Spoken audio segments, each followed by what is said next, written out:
Hi friends, welcome to my channel Souji's home kitchen. ఈరోజు మనం prepare చేయబోతున్న సింపుల్ అండ్ టేస్టీ రెసిపీ వచ్చేసి prawn curry అనమాట. దీనికోసం నేను ఇక్కడ ఒక హాఫ్ కిలో రొయ్యల్ని తీసుకున్నాను.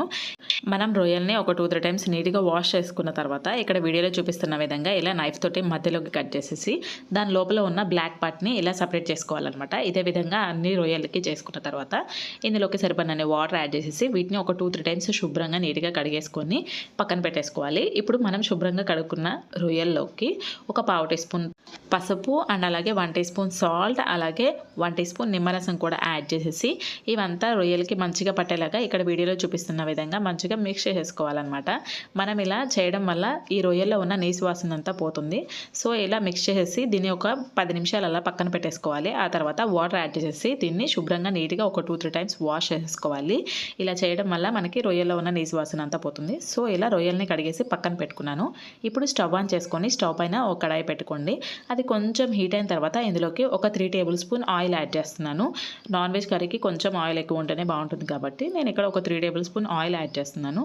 ఆయిల్ కొంచెం హీట్ అయిన తర్వాత ఇందులోకి 1 ఇంచు చెక్క అండ్ 2 ఇలాచి అండ్ 4 లవంగాలు, అలాగే ఒక బిర్యానీ ఆకు, ఒక హాఫ్ టీ స్పూన్ జీలకర్రని కూడా యాడ్ చేసేసి ఇవన్నీ మంచిగా ఆయిల్లో ఫ్రై చేసేసుకోవాలన్నమాట. ఇవి మనకి మంచిగా ఫ్రై అయిన తర్వాత ఇందులోకి ఒక 3 పెద్ద ఆనియన్ని ఇలా సన్నగా కట్ చేసేసుకొని యాడ్ చేసేసుకోవాలి. ఆనియన్ కూడా మంచిగా కలిసేలాగా ఇలా ఒకసారి మనం మిక్స్ చేసేసుకోవాలన్నమాట. ఆనియన్ మనకి త్వరగా కుక్ అవ్వాలి అంటే ఇందులోకి కొంచెం సాల్ట్ యాడ్ చేసుకుంటే ఆనియన్ మనకి త్వరగా ఈజీగా కుక్ అయిపోతుంది. సో ఇక్కడ నేను హాఫ్ టీ స్పూన్ సాల్ట్ కూడా యాడ్ చేసేసి మంచిగా మిక్స్ చేసేసుకున్నాను.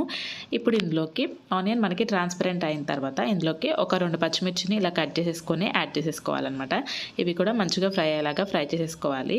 ఆనియన్ మనకి గోల్డెన్ బ్రౌన్ కలర్ వచ్చే వరకు ఫ్రై చేసేసుకోవాలి. ఇలా మధ్య మధ్యలో కదుపుకుంటూ ఫ్రై చేసేసుకోవాలన్నమాట. ఆనియన్ మనకి మంచిగా ఫ్రై అయిన తర్వాత ఇందులోకి 1 టేబుల్ స్పూన్ అల్లం వెల్లుల్లి పేస్ట్ కూడా యాడ్ చేసేసి దీన్ని కూడా ఇలా మంచిగా మిక్స్ చేసేసుకోవాలి. అల్లం వెల్లుల్లి పేస్ట్ మనకి పచ్చివాసన పోయే వరకు ఫ్రై చేసేసుకోవాలి. అప్పుడే మనకి కర్రీకి మంచి టేస్ట్ వస్తుందన్నమాట. సో ఇక్కడ వీడియోలో చూపిస్తున్న విధంగా మనం అల్లం వెల్లుల్లి పేస్ట్ని ఇలా మంచిగా ఫ్రై చేసేసుకోవాలి. అల్లం వెల్లుల్లి పేస్ట్ కూడా మంచిగా ఫ్రై అయిన తర్వాత ఇందులోకి ఒక 1/2 టీ స్పూన్ పసుపు కూడా యాడ్ చేసుకొని ఇదంతా మంచిగా కలిసేలాగా ఇలా ఒకసారి మిక్స్ చేసేసుకుందాము. ఇదంతా మిక్స్ చేసుకున్న తర్వాత ఇందులోకి మనం ముందుగా శుభ్రంగా కడిగి పెట్టుకున్న రొయ్యల్ని తీసుకొని ఇందులోకి యాడ్ చేసేసుకోవాలన్నమాట. మంచిగా కలిసేలాగా ఇలా ఒకసారి మిక్స్ చేసేసుకొని దీనిపైన మూత పెట్టేసి ఒక 5 మినిట్స్ అలా మనం మీడియం ఫ్లేమ్లో కుక్ చేసేసుకుంటే మనకి రొయ్యల్లో నుంచి ఇలా వాటర్ సపరేట్ అవుతాయి అనమాట. ఇదంతా మనం ఇలా ఒకసారి మంచిగా మిక్స్ చేసేసుకోవాలి. ఆ తర్వాత ఇందులోకి స్పైసెస్ని యాడ్ చేసేసుకోవాలన్నమాట.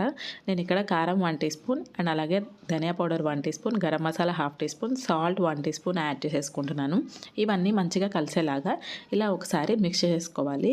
ఈ మసాలాలన్నీ రొయ్యలకి పట్టేలాగా ఇలా మిక్స్ చేసేసుకొని దీనిపైన మనం మూత పెట్టేసి ఒక 10 మినిట్స్ అలా లో ఫ్లేమ్లో కుక్ చేసేసుకోవాలన్నమాట. మనం 10 మినిట్స్ తర్వాత మూత తీసి చూద్దాము. ఇక్కడ చూసారు కదా మనకి ఇలా రొయ్యల నుంచి ఆయిల్ ఎలా సపరేట్ అవుతుందో. ఇప్పుడు మనం ఇందులో ఒక 2 చిన్న టమాటాలను తీసుకొని ఇలా చిన్న పీసెస్గా కట్ చేసేసుకొని ఇందులో యాడ్ చేసేసుకోవాలి. ఇవి కూడా యాడ్ చేసేసుకొని ఇదంతా మంచిగా కలిసేలాగా ఇలా ఒకసారి మిక్స్ చేసుకొని దీనిపైన మూత పెట్టేసి లో ఫ్లేమ్లో ఒక 5 మినిట్స్ అలా కుక్ చేసేసుకుందాము. ఈ టమాటా మనకి మెత్తగా సాఫ్ట్గా కుక్ అయ్యే వరకు కుక్ చేసేసుకోవాలన్నమాట. సో ఒక 5 మినిట్స్ తర్వాత మనం మళ్ళీ మూత తీసి చూద్దాము. ఇక్కడ చూసారు కదా టమాటా కూడా మనకి మంచిగా సాఫ్ట్గా కుక్ అయిపోయింది.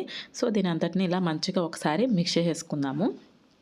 ఇలా మిక్స్ చేసేసుకొని ఇందులోకి 1 కప్పు వాటర్ని యాడ్ చేస్తున్నాను. ఇక్కడ వాటర్ని కూడా యాడ్ చేసాక ఇదంతా మంచిగా కలిసేలాగా ఇలా ఒకసారి మిక్స్ చేసుకొని ఇందులోకి సాల్ట్ అది సరిపోయిందో లేదో ఒకసారి చెక్ చేసేసుకుందాము. ఇక్కడ సాల్ట్ కొంచెం తక్కువైంది. సో నేను ఇక్కడ కొంచెం సాల్ట్ని కూడా యాడ్ చేసేస్తున్నాను. సాల్ట్ కూడా యాడ్ చేసిన తర్వాత ఇదంతా మంచిగా కలిసేలాగా ఇలా ఒకసారి మిక్స్ చేసుకొని దీనిపైన మూత పెట్టేసి మీడియం ఫ్లేమ్లో ఒక 15 మినిట్స్ అలా మనం కుక్ చేసుకుంటే మనకి కర్రీ రెడీ అయిపోతుంది అనమాట. సో ఇక్కడ ఇదంతా మంచిగా కలిపేసుకొని దీనిపైన మూత పెట్టేస్తున్నాను. మూత పెట్టేసి ఒక 15 మినిట్స్ తర్వాత మనం మూత తీసి చూద్దాము. ఇక్కడ చూసారు కదా ఆయిల్ అంతా ఎలా సపరేట్ అయిపోయిందో. సో ఇప్పుడు ఇందులోకి ఫైనల్గా కొంచెం కొత్తిమీర యాడ్ చేస్తున్నాను. ఇదంతా మంచిగా కలిసేలాగా ఇలా ఒకసారి మనం మిక్స్ చేసుకోవాలి. ఇప్పుడు ఇందులోకి half teaspoon garam masala కూడా యాడ్ చేసేసుకొని ఇదంతా మంచిగా కలిసేలాగా ఇలా ఒకసారి మిక్స్ చేసేసుకుందాం. అంతే ఫ్రెండ్స్, ఎంతో సింపుల్ అయిన టేస్టీ రొయ్యల కర్రీ రెడీ అయిపోయింది. Thank you for watching friends. Like, share, comment and subscribe చేయండి ఫ్రెండ్స్. Bye bye.